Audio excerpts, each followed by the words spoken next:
Hi అన్న అందరికీ, మీరు చూస్తున్నారు ఉస్మానియన్ యూట్యూబ్ ఛానల్.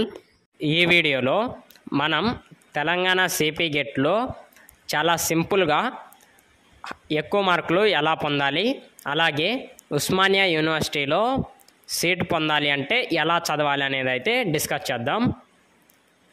మెయిన్లీ మనం చదివే పర్టికులర్ సబ్జెక్ట్కి ఉన్నటువంటి సిపి గెట్ సిలబస్ని అయితే మనం ఫాలో అవ్వాల్సి ఉంటుంది అన్నమాట.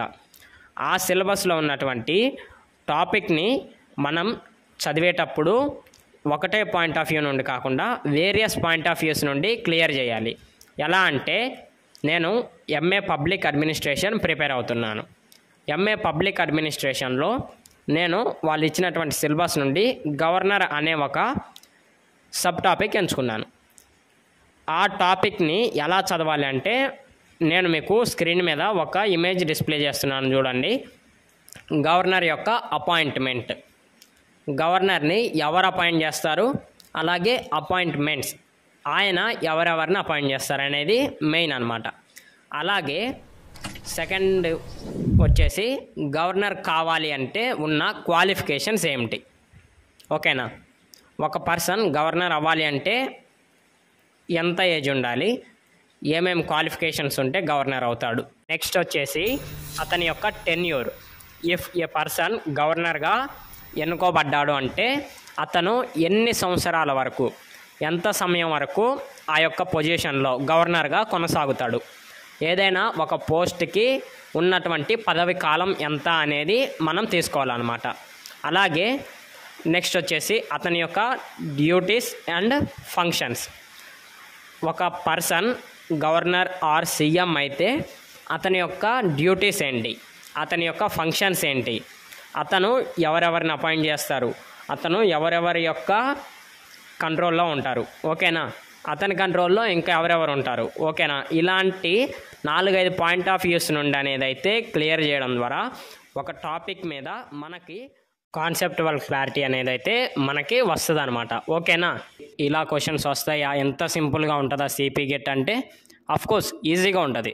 ఒకసారి నేను ప్రీవియస్ ఇయర్లో రిపీట్ అయినటువంటి క్వశ్చన్స్ డిస్ప్లే చేస్తున్నాను, చూడండి.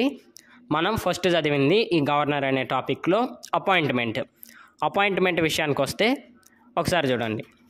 Governor of the state is appointed by అని 2024లో ఒక క్వశ్చన్ అడిగారు. మేబీ ఇది 2023 క్వశ్చన్. మనం అపాయింట్మెంట్ గురించి చదివినప్పుడు ఈ క్వశ్చన్కి ఆన్సర్ తెలిసిపోయింది, ఎందుకంటే గవర్నర్ ఆఫ్ ది స్టేట్ని ప్రెసిడెంట్ అపాయింట్ చేస్తారు. నెక్స్ట్ వచ్చేసి అతను అపాయింట్మెంట్స్ ఇచ్చేది ఎవరు అనేది ఇంకో క్వశ్చన్ అడిగారు, చూడండి. నేను అది కూడా మీకు ఇంకో క్వశ్చన్ చూపెడతాను. Advocate general of state appointed by. అలాగే అతను ఎవరిని అపాయింట్ చేస్తారని మనం చదివినట్లయితే ఈ క్వశ్చన్కి ఆన్సర్ కూడా తెలిసిపోద్ది. అడ్వకేట్ జనరల్ను ఎవరు అపాయింట్ చేస్తారు స్టేట్కి, స్టేట్ గవర్నర్ అపాయింట్ చేస్తారు. నెక్స్ట్ వచ్చేసి అతని యొక్క డ్యూటీస్ గురించి చదివాను. డ్యూటీస్లో జ్యుడిషియల్ ఫంక్షన్స్ గురించి, అతను స్టేట్ జ్యుడిషియరీలో ఎటువంటి రోల్ ప్లే చేస్తాడనేది మనం చదివినట్లయితే ఇక్కడ ఒక వచ్చిన క్వశ్చన్ని మనం పరిశీలిస్తే district judges are appointed by అని ఒక క్వశ్చన్ వచ్చింది. అందులో డిస్ట్రిక్ట్ జడ్జెస్ని ఎవరు అపాయింట్ చేస్తారు, స్టేట్ గవర్నర్. ఇలా ఒక టాపిక్ నుంచి 4-5 పాయింట్ ఆఫ్ వ్యూస్ నుండి మనం క్లియర్ చేయగలిగితే, కవర్ చేస్తే ఆ టాపిక్ నుండి వచ్చేటటువంటి క్వశ్చన్స్ అయితే మనం ఈజీగా సాల్వ్ చేయగలుగుతాం.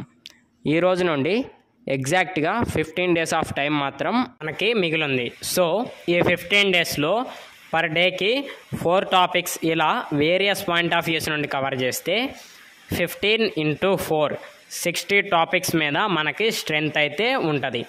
సో ఈ 60 టాపిక్స్ ఎగ్జామ్లో రిపీట్ అయితే, ఎగ్జామ్స్లో వస్తే 60కి 55 మార్క్స్ మనకైతే ఈజీగా వచ్చే ఛాన్సెస్ ఉంటాయి. సో 55 మార్క్స్, అలాగే మనకి ఉన్నటువంటి ఇంకొంత నాలెడ్జ్తో ఇంకొక 5 మార్కులు తెచ్చుకోగలిగితే 60 అంటే మనకు మంచి ర్యాంక్ అలాంగ్ విత్ ఉస్మానియా యూనివర్సిటీలో సీట్ పొందే అవకాశం అయితే ఉంటుందన్నమాట.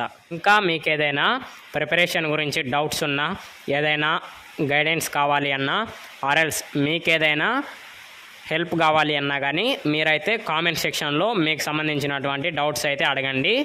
నేను నాకు తెలిసిన ఇన్ఫర్మేషన్స్తో మీ డౌట్స్ క్లారిఫై చేయడానికైతే ట్రై చేస్తాను. ఇలాంటి మరిన్ని వీడియోస్ కోసం అయితే మన ఛానల్ని రెగ్యులర్గా ఫాలో అవుతూ ఉండండి. Don't forget to like the stream and subscribe to the channel. Thank you for watching.